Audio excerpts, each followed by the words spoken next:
And then I just like to ask you to start. While I know this, I don't know that I could articulate it. How did you join Avon? How did you first get here, and how did you do your business in the beginning that's different than what you do now? So I started, I signed up for the first time, I think when I was 19, and I actually went to avon.com. It was like at the very beginning of all the internet. Okay. And my upline just came and signed me up. She almost didn't even give me the option. It was $12.50 to join. And I sold for a few years, and then I quit. And then I joined a couple of years later, and since then it has been a solid 11 years. Wow.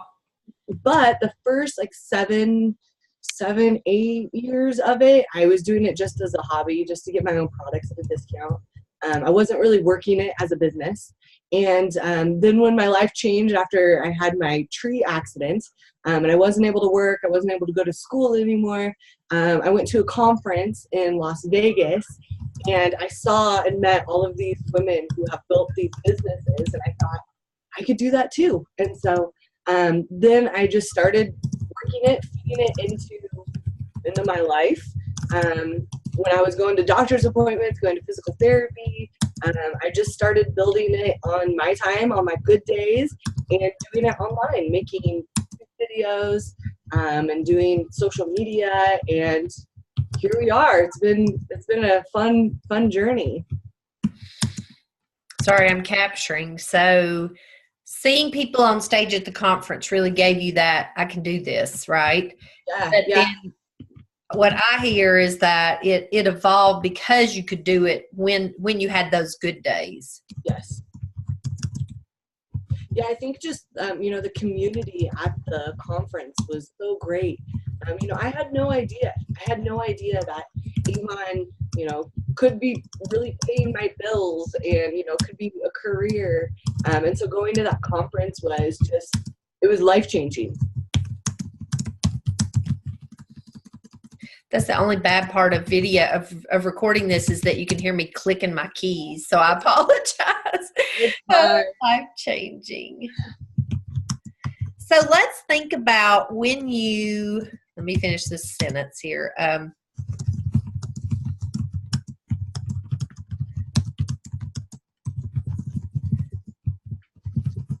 So when you first started, were you distributing books door to door, going out the traditional way? Yes. So my upline, she's been selling Avon for 42 years, I think now. Yep. So she really took me by the hand, and we would do events. And she took me door to door, made me knock on the third door. And she really got me started just that way. So when did you think back to when you thought, you know what, I can do this online? What prompted that decision to really go after the online business? Well, I didn't see anybody else doing it. And I felt like I was, I don't want to say hip with the internet, but I felt like I've really grown up with it, and I knew it was just something that I could do. I know that when I was after my accident, going through my doctor's appointments, my therapies, I wasn't able to go out and go door to door or do events like I was before. Right. Yeah. And I just saw the opportunity online and started going for it. So when you started, you're like, okay, I got this because I got an edge on people that don't have it. What were some steps you took first? Well, I started a blog. Okay. That was my first step. And then Avon had the Makeup Maven incentive where you made a video and you sent it in, and I won that and got to go to New York. And I think that was really starting the videos for me, because I knew there wasn't going to be very many people doing the Makeup Maven videos. Yeah. It was just kind of really early for that, but I thought I could do this. I could do it. I love it. I love it. So it reinforced again that you had the edge. Yeah. Mm-hmm. And so that's when I started doing videos. Right after that, I was like, okay, well, this is the opportunity to work videos because nobody else is really doing it. And yeah, that was the beginning. So what did you do? Did you see? I still don't get blogs, Jessica. I really need to spend some time with some of you gals because I got to get modern here. But I'm terrible. I shouldn't be saying this on a recording, right? For the person that's listening outside. But so did you post the video in the blog? Did you create a YouTube channel? How did you first circulate those when people really weren't doing that? Yeah, so I would do videos and upload them to YouTube. Okay. That was first. And then my blog, I was really just doing, when I was doing my blog, I was sharing a lot of the leadership side of the business. So I was answering questions that I would have new team members ask me. I was answering those questions. I was kind of giving like an overall picture of this leadership side of the business. I was sharing what I was learning as I was growing. And yeah, so I would do that in my blog and on my videos. And so then it got to the point where I was kind of doing the same thing. So I was answering questions in this written form onto my blog and then also doing a video about it. Yep. Now think about, so you did the blog, you did the videos. What were other tools that you used or have used that you believe have really helped you make the shift to what I would say? I mean, are you 100% online, Jessica, or what would you say your percentage is? My customer base is local, okay, but my whole leadership business is all online. Okay. I would say some of the tools that I've used, well, I like to learn like the broad picture. So I really looked at what other direct sales companies were doing, at other MLMs, how they were building businesses online. And I followed that. And those were the biggest tools that I would have. I would watch other companies, what they do on YouTube, and learn from that. I would Google everything. I would YouTube everything. All the answers that I needed were online. Yeah. Okay. Now let's think about, so when you say my local customers, so are you still purchasing books, going and taking those books, collecting orders, or how do you do those local customers? Yes, all of that. I do have, of course, some online customers, but the majority of my sales is local. Okay. And I get books from Campaign Mailer. Ah, okay. Hang on, I've got a place I can.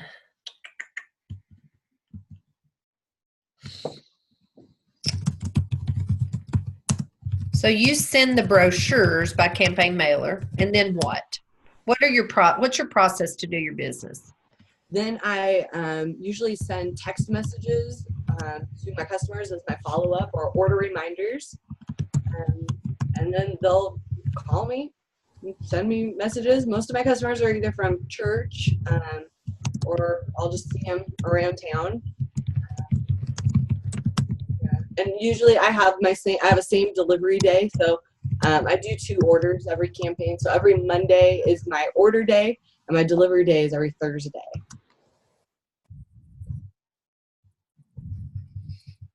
Have you made an effort to get those people to buy online, to be direct delivery, or is that just not a strategy right now? I have switched some of my customers to online. So I used to live in a bigger town, and those customers, because it's about 3 hours away from me, they order online. Okay. But yeah, most of my customer base now is just here locally. For some of my customers that live far away, they'll call me with their orders, and then I will enter them in on my online store like I'm them and have it shipped directly to them. And they still get the books from Campaign Mailer. Okay.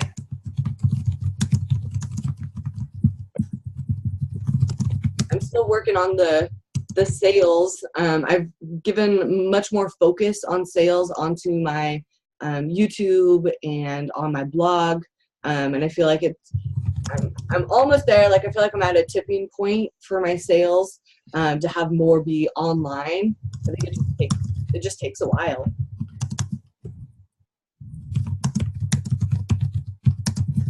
Well, and I think you're perfect. You are the perfect example of, you are successful, Jessica. You are online. You have all these things, but you haven't like completely went there. So the training and these videos and things that we're creating are really to help you, you know, and where you are is not where some people are. So the things you've already done will help those representatives. I had a great conversation with someone yesterday, and she said that the free, like the welcome 10 and some of the free offers, she's really used that as she's talked to customers. She said, well, now, just like you, I deliver every Thursday.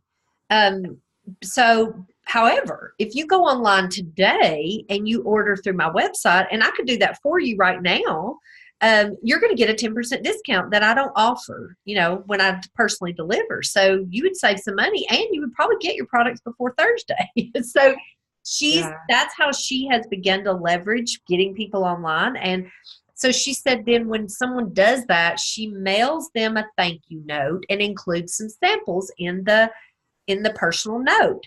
So she said she hopes to begin to wean that person and not mail them a brochure, but, you know, drive them to her store. So I thought that was brilliant. So that was like her strategy, you know, for this next year. So that's good. I also, when I'm around town, I always leave books at different, you know, places, businesses, restaurants. And I usually always have a label on my book that has 10% off, use welcome code welcome 10, shop online, and then my online store. So I always have that a label on all of the front of my books too. Good. So as you think about what concerns you have about moving online, you know, like moving totally there, what are some fears or concerns you have? The length of shipping time. I think when we used to have Shop Runner, and we could have 2-day shipping, that was amazing. That was really great. I would recommend my customers to use Shop Runner for my Avon store way more than I would recommend it now, because it can take almost up to 10 business days. And I think that's a problem, especially with Amazon, with other companies ordering online. It needs to be quicker, my thing. Another issue is for us representatives, the amount of time that it takes for that online order to credit to our account. I think that's a problem. Like with my new representatives, if you know they are wanting to hit their Kickstart goals, and somebody puts an order in on Monday, but then it's not going to count till the following campaign. That's hard, and I think that's very challenging for new representatives. This is good for me, because I'm still learning. I'm embarrassed to say that I have not. I'm not totally up where I should be on how all this how all this process is. So, I had written down a couple of things, but now I don't know where I wrote it. What else? For online.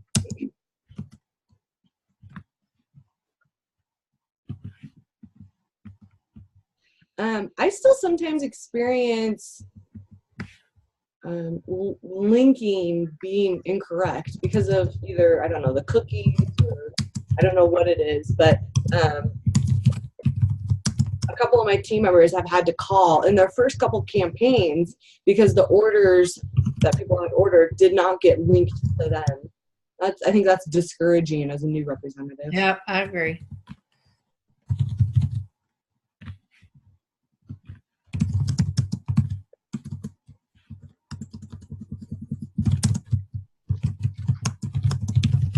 Good feedback. I'm scrolling. So when you think about your digital strategy, how would you define your digital strategy for the year ahead? Well, in the past, my digital strategy has really focused on building a team, showing my journey. I think this next year, I do want to focus more on selling more product, but not being sales. I think that's happens too much now, and that's not going to give me sales. Yeah. I think it's just going to continue sharing my journey, building relationships, and I don't know.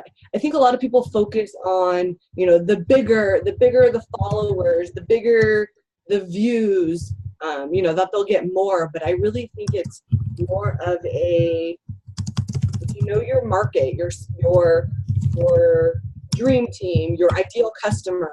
If you narrow it down to that, I think that you're going to have a bigger impact, more sales, more team members than trying to broad and reaching, so many more. Now, what social media are you using, Jessica? YouTube and Instagram are my biggest social media.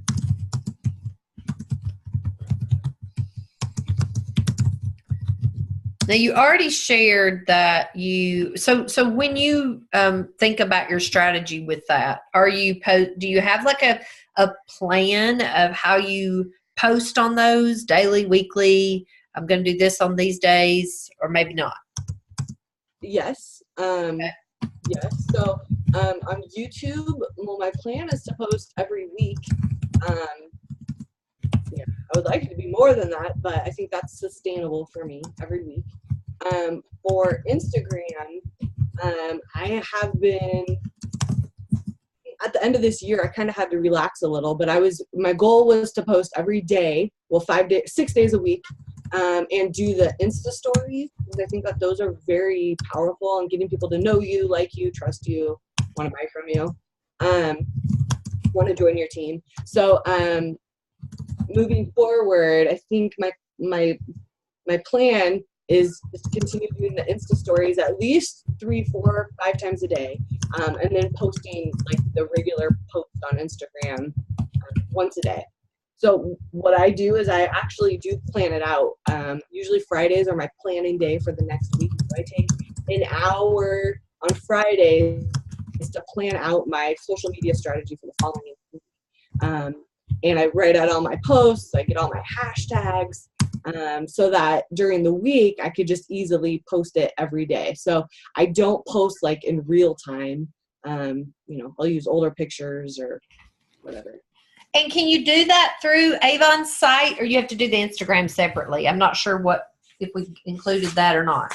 I think it's separately. At least I do it separately. Okay, I was thinking it was, but then I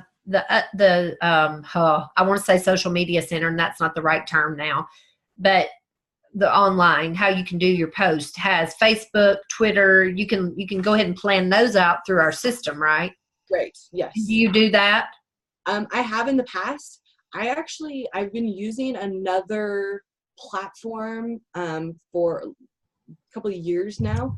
It's called Meet Edgar, and so I have a whole library of stuff, and it just will automatically post it for me. So I've been using that even before Avon came out with their own thing. So. Right. What's the one called you use? Edgar? Yeah, Meet Edgar. Meet Edgar. Oh my gosh, I'm learning so much today. I've learned about Shuffle. Oh yeah. I heard about something else today. It's oh my, I need to take a whole day to educate myself.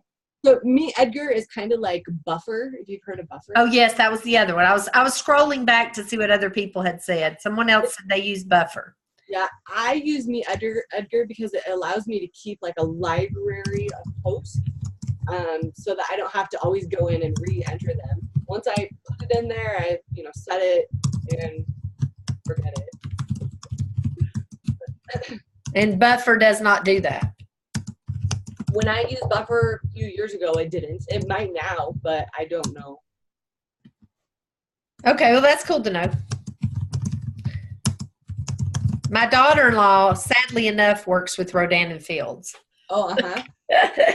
And so, you know, she's doing her little post. She has her Facebook page, her business page, and I'm on there.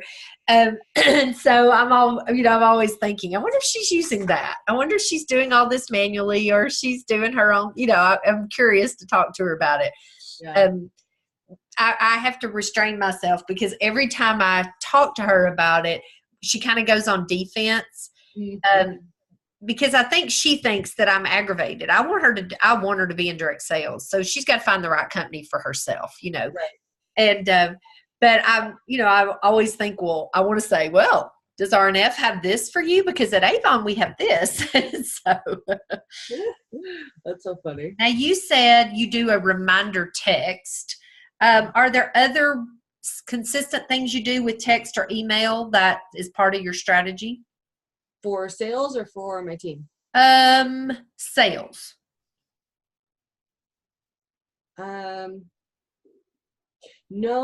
Okay.